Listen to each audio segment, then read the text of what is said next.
Good day everyone, Mr. Cargill here with our next AutoCAD video. Now in this video, we're going to look at this BMED Unit 2 past paper question. Now this question is based off the topic line of balance, and this is from module 3 of Unit 2, the construction management module. Now for this question it says, develop a line of balance for a road project that consists of 20 sections. The target output rate for the project is 3 sections per week. A typical working week includes 5 8-hour days, and the construction of a single section consists of the following 5 sequential activities listed in Table 3. So, let's see how we would approach this question. So down here now, this is what it says. The first thing we need to do for 4 marks is this. We need to find the theoretical gang size at the chosen output rate. So what's the chosen output rate? Or chosen output rate, or the target output rate, is 3 sections per week. So we have 20 road sections to do, and we're trying to complete 3 per week. So we're given this information here, and we're supposed to fill in the rest of the table. B, we're going to find the actual gang size, and for C, we're going to find the actual activity duration, and D, we're going to figure out the time from start on the first unit to the start on the last unit. Now, if you are unfamiliar to this topic, it might seem a bit intimidating, but I'm going to walk you through it and you're going to see how simple this question is. So to help us, we have this PowerPoint right here, and we also have the completed table over here in AutoCAD. So I'm going to show you how we go about doing this. So this PowerPoint has a number of different steps. So step 1 says to fill in column 7 to determine the time in days for one activity. And we're given the formula right here. So we're supposed to fill in column 7. So in our case, column 7 would be C right here. So let's count, and we can see 1, 2, 3, 4, 5, 6, 7. So column 7 would be C. And C is the actual activity duration for one unit.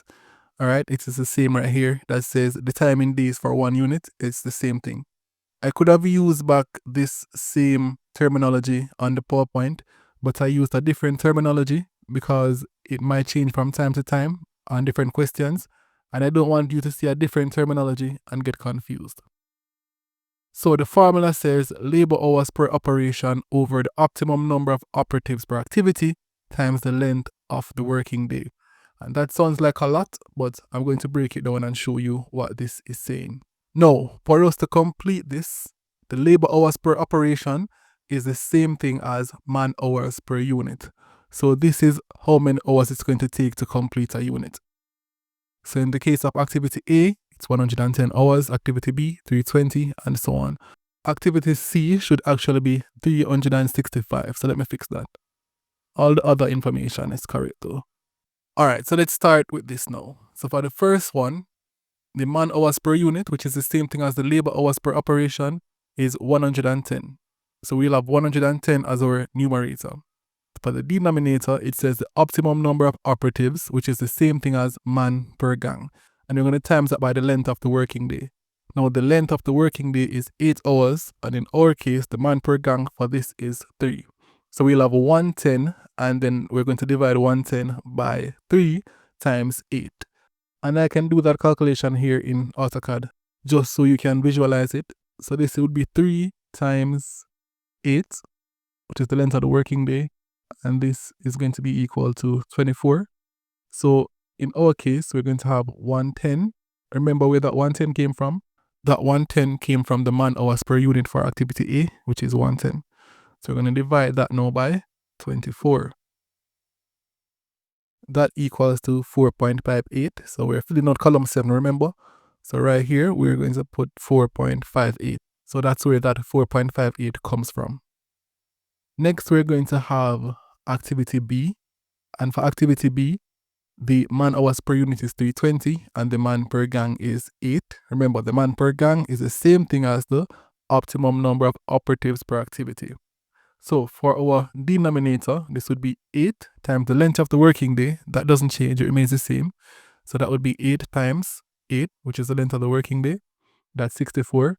So now we're going to divide 320 by 64.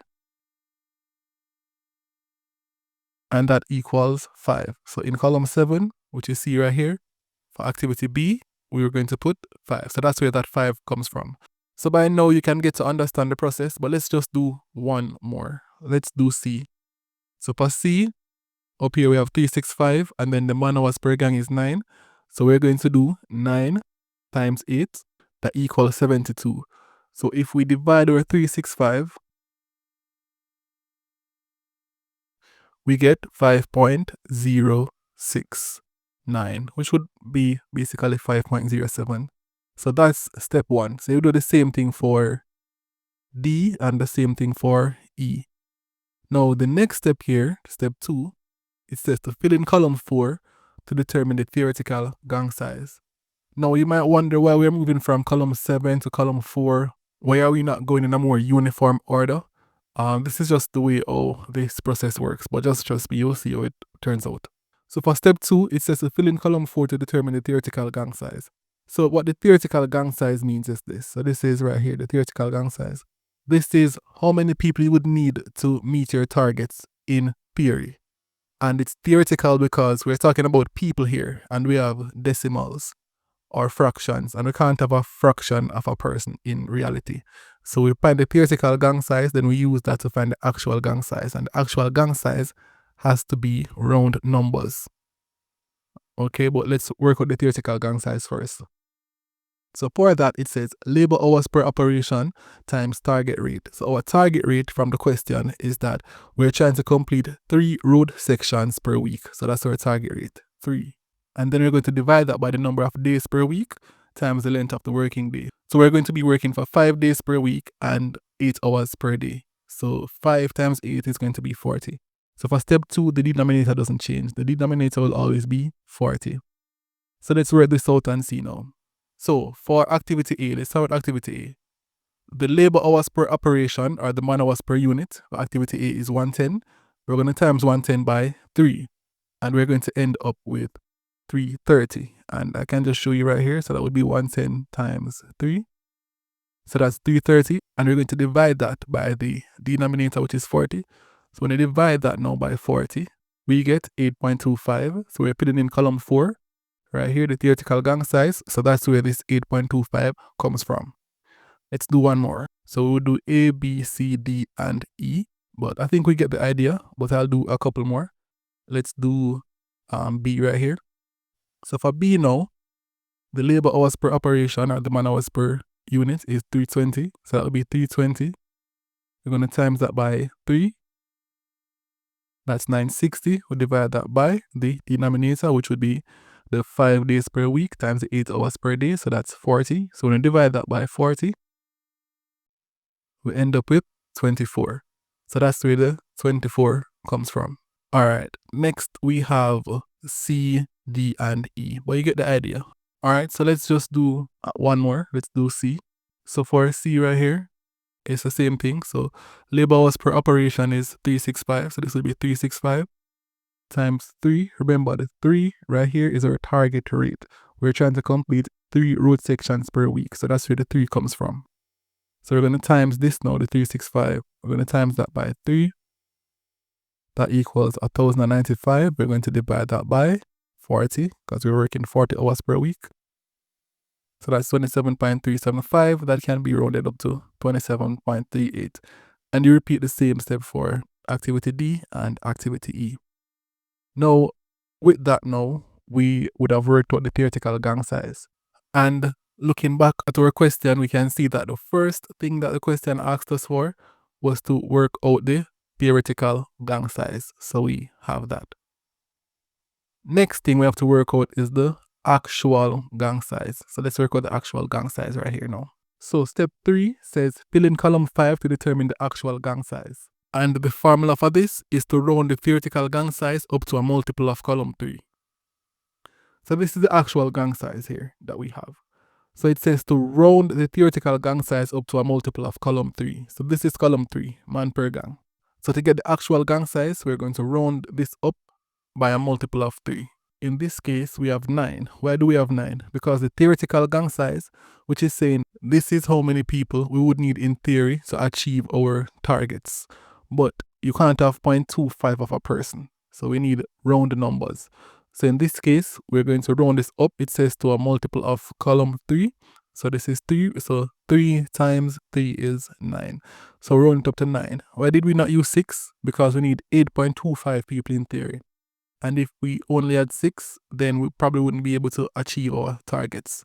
And then if we had 12, then we would have too many people. We'd have more people than we need. So that's more people to pay and stuff. So 9 works perfectly to meet our targets. So next we have B, and for B, the man per gang is 8. The theoretical gang size is 24. So our actual gang size, we'll just keep it as 24. And 24 is a multiple of 8. So this is 3 8s, and we have 24. And it makes sense because the theoretical gang size doesn't have any fractions or decimals. So it's perfect to use that for the actual gang size. Next, we have the man per gang for activity C, which is 9, and the theoretical gang size is 27.38. So over here now, we use 27. So this is 9, we times that by 3, we get 27. Now, in this case right here now, the reason we use 27, even though we need 27.38, you might say you should round it up, but think about it in reality. So this is 9, 9 times 2 is 18, 9 times 3 is 27, but 9 times 4 is 36.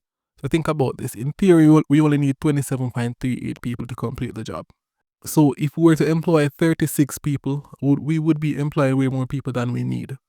So we just round it to 27. So the 27 people, they will have 0.38% of work to split between the 27 of them, which is a minuscule amount. So that's why we use 27. Next, we have 2, and here we use 4. So now we round up. Why did we round up, even though we rounded down here? The reason for that is this. In theory, it says we need 2.63 people. If we times 2 by 1 and just use 2 for the actual gang size, we would have 2 people doing work that should be completed by 2.63 people. So the 2 people would have to work together to complete this much work. And they probably won't be able to achieve their goals and meet our targets. So in this case, we're using 4, even though we only need 2.63, and that would help us to achieve our targets. Because 0.63 amount of work split between 2 people is a lot more than 0.38 split between 27 people. Now for the last one here now, we have E. So for E, it says the man per gang is 5. The theoretical gang size is 15.75. Now remember that the actual gang size should be a multiple of column 3. So we could have had 15, 3 5s, 15, but we use 20 instead of 15. Why? The same reason why we use 4 people here instead of 2. Because if we used 15, then we would not be able to meet our goals. Because this 0.75 seems like a little bit that would be split between 15 people. But at the end of the day, our goal is to achieve 3 road sections per week. So in order to do that, we need to have 20 instead of 15. And this column that says actual output rate, when we reach over here, you will see why we do what we did right here for the actual gang size. Alright, so that's that done. So we have the actual gang size now. So with that, we can see that we have completed A and we have completed B, because we have the theoretical gang size and we have the actual gang size. Now we need to work out C, which is the actual activity duration for 1 unit. Now this is the same as the actual rate of output, and we have the formula right here. So the formula for the actual output rate, it says the actual gang size times the number of working days per week times the length of the working day. So the actual gang size times 40. Why 40? The number of working days per week is 5, and the length of the working day is 8 hours. So 5 times 8 is going to be 40. And then we're going to divide that by the hours per activity. So let's go. So let's do activity A. So for activity A here, the actual gang size is 9. So that's going to be 9 times 40. Or it could be 9 times 5 times 8, which is the same thing as 9 times 40. So that gives us 360. And then it says we're going to divide that by the hours per activity. So right here, we're going to divide the 360 now by 110. Why 110? The man hours per unit is the same thing as hours per activity. In this case, for activity A, it's 110. So when we divide that by 110 now, we get 3.27, which is why we have 3.27 here. So let's do a few more. For activity B, the actual gang size is 24. So we're going to times that by 40. That equals to 960. So now we're going to divide this by 320, which is the man hours per unit or hours per activity. That equals 3. So we'll continue doing this using that same formula for C, D, and also E. So when we reach the C here, we realize that our actual output rate is 2.96. What we're trying to achieve is 3 road sections per week. But in this case, for activity C, it says 2.96. Why? Because we need 27.38 people in theory, and instead we have 27. But it's 2.96, so that's workable. It's just 0.04 off of our target. So it's not like it's too flat or 2.5 or something like that. So 2.96 is quite workable, because the alternative would be using 36 people instead of 27. So this is why we have less than 3 here. For all the others, you can see it's more than 3. For activity D, it says 4.57. So we're only trying to complete 3 road sections per week, but for activity D, we have 4.57 per week. Why is that? It's because we have 4 people. We need 2.63 and we have 4. So we have so many people, we are able to achieve more than our 3 per week. But this is quite okay. So let's move on to the final step. Now the last part of the question says we're supposed to work out the time from the start on the first unit to the start on the last unit. So from when we start the first unit to when we start the last unit. Now for this formula, it says to fill in column A to determine the time from start on first unit to start on last unit. You might be asking yourself, why are we trying to get to the start of the last unit and not when we're going to finish the last unit? But if you're to actually draw the line of balance, you'll see why. This question doesn't ask you to draw the line of balance, it just asks you to complete this table. So this table is not the actual line of balance. It's a table that would need to help us to draw the line of balance. So for the formula, it says the number of working days per week times the total number of houses, but in this case it will be road sections minus 1. So we have 20 road sections, so we'll minus 1 over the actual rate of output. Now in this case it would be 5 because we work for 5 days per week, times 19 because it's 20 minus 1. So 5 times 19 over the actual output rate. So example, for activity A, this would be 5 times 19 because we work 5 days per week. That's 95, and then we're going to divide that by the actual rate of output, so that's 3.27. So we're going to divide that by 3.27. That gets us to 29.05. So that's why over here in the last column, we have 29.05. All right. So let's do the next one here. Let's do activity B. So the numerator in this step will always be the same. So it will always be 95 because it's the number of working days per week times total number of road sections minus 1. So it will always be 95. So we're going to divide this now by the actual rate of output. So we're going to divide that by 3 equals 31.66. Round it up to 31.67. So that's why we have that answer there. And it would repeat the process for steps C, D, and E. And that's how you'd go about answering that question and get your 20 marks. So thank you for watching and have yourselves a fantastic day. Remember to subscribe.